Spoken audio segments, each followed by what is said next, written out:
Elle pleure l'absence de son grand amour depuis le 2 mars 2022. Sans Jean-Pierre Pernaut, la vie de Nathalie Marquet est bien différente. Et le mois de décembre bien difficile à traverser. Les fêtes de fin d'année sont particulièrement difficiles à vivre pour Nathalie Marquet.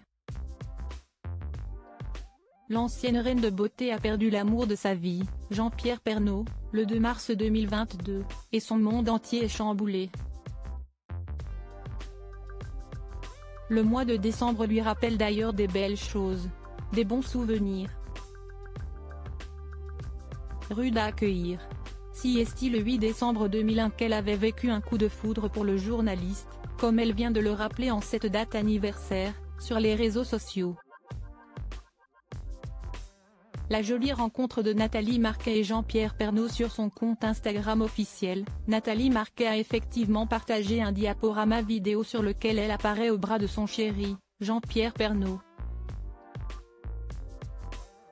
Tentant de rendre cet hommage festif malgré les circonstances, elle a choisi, en guise de musique, le chant de Noël Holly Jolly Christmas interprété par Michael Bublé. Le 8 décembre 2001, lors de l'émission Miss France, nos deux âmes qui se rencontrent pour ne plus jamais se séparer, écrit-elle. Je t'aime. Mariée depuis 2007, elle était, il est vrai, tombée sous le charme de Jean-Pierre Pernaut en 2001 à la salle de la Filature de Mulhouse. Ils étaient assis, côte à côte, dans le public.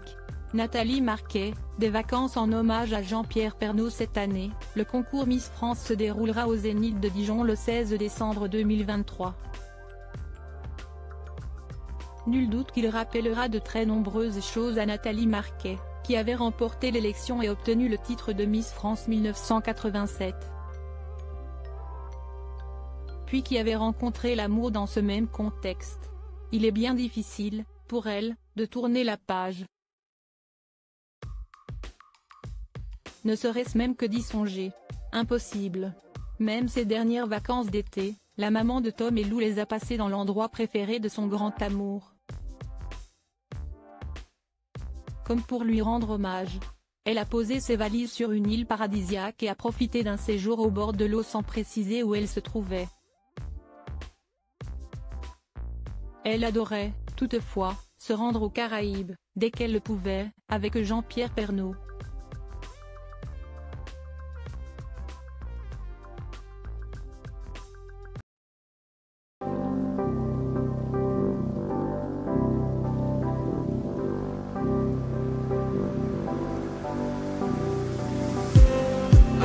Just need